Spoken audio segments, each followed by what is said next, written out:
karena tidak hanya satu target yang dilumpuhkan, namun beberapa target. Jadi tidak hanya si target, namun juga bisa keluarga, saudara-saudara target, dan juga mantra ini mungkin bisa berpengaruh pada tetangga.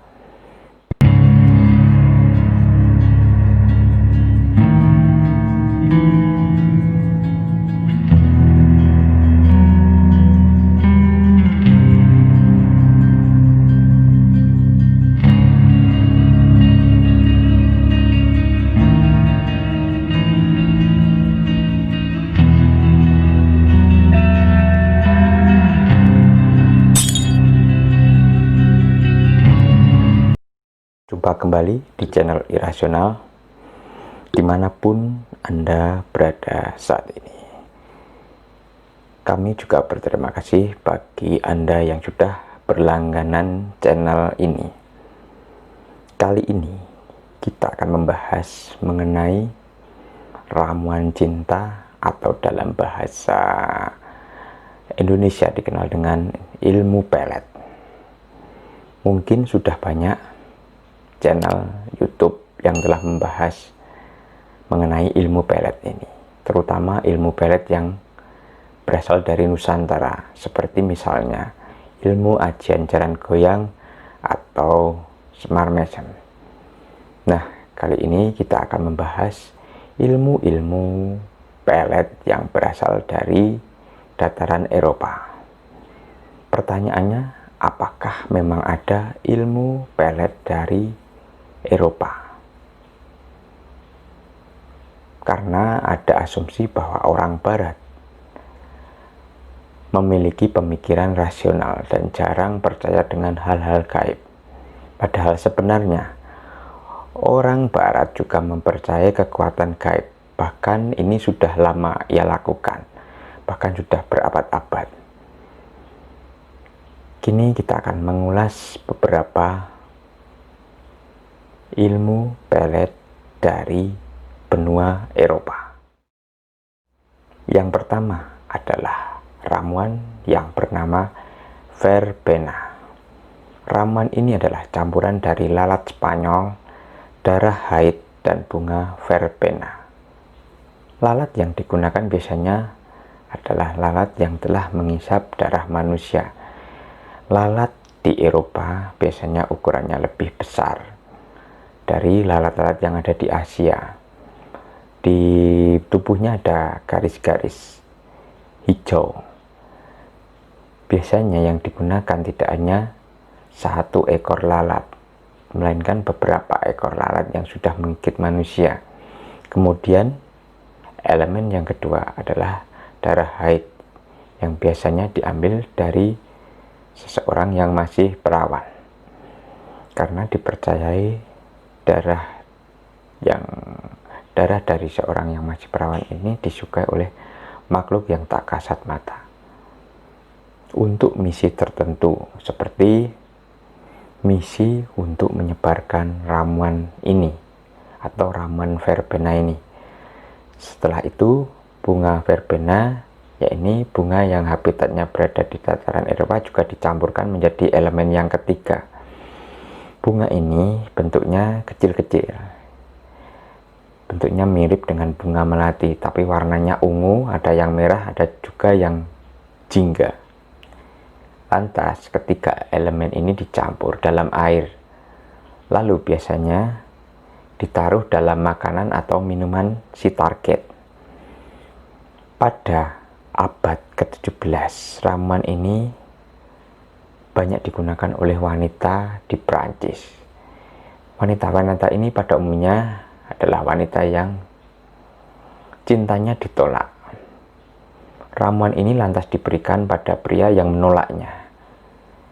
Dan ternyata ramuan ini cukup manjur. Pria-pria yang awalnya ia jual mahal, ia berbalik mengejar wanita-wanita yang awalnya ditolaknya. Mungkin agak aneh, tapi ini kisah yang pernah tercatat dalam sejarah, terutama sejarah di Prancis. Mari bergeser ke daerah Inggris. Ada juga ramuan yang mirip ramuan pelet yang juga ampuh menaklukkan lawan jenis. Ramuan ini berasal dari cacing tanah. Jadi cacing tanah yang dihaluskan dicampur dengan bawang dan bunga periwinkle. Bunga periwinkle ini juga hampir mirip dengan bunga verbena bentuknya. Dan kalau di sini hampir-hampir seperti bunga melati. Ketiga bahan tersebut lalu dihaluskan, dimasukkan ke dalam minuman si target. Jadi orang yang kita sukai itu diminta untuk meminum ramuan ini. Biasanya untuk menaruhnya secara diam-diam. Dari kacamata kami, kenapa bahan cacing yang diambil? Ini karena ada beberapa alasan. Beberapa jin yang ada di Eropa menyukai binatang melata ini. Jin inilah yang digunakan untuk mengikat pasangan dengan segala cara atau manipulasinya. Misalnya seorang yang menolak lawan jenis karena memang tidak suka secara fisik. Karena mungkin secara fisik, mohon maaf, kurang menarik. Begitu meminum ramuan ini, ia melihat orang yang awalnya tidak disukai menjadi orang yang lebih menarik, dan akhirnya ia pun menjadi mau. Yang ketiga adalah ramuan yang paling ampuh. Ramuan ini adalah ilmu pelet dari Rusia, karena tidak hanya satu target yang dilumpuhkan, namun beberapa target. Jadi tidak hanya si target, namun juga bisa keluarga, saudara-saudara target, dan juga mantra ini mungkin bisa berpengaruh pada tetangga. Jadi tetangga juga bisa berpengaruh karena cukup besar juga pengaruhnya. Sehingga mereka yang terkenai mantra ini akan mengidolakan si pengirim mantra ini. Kasus ini pernah dilakukan pada tahun 1740, yakni ketika seorang petani bernama Asili Gerasimov mengetahui bahwa putrinya tergila-gila dengan seorang yang bernama Maxim Diakonov. Pada saat itu ditemukan ada catatan di kamar Maxim. Ada lagi kasus yang sama di Eropa pada tahun 1737, di mana seorang wanita bernama Ustia Grigorieva merasa selalu terbayang-bayang dengan pemuda. Jadi ia semacam tergila-gila. Tapi untungnya pada saat itu ia merasakan adanya kejanggalan pada dirinya.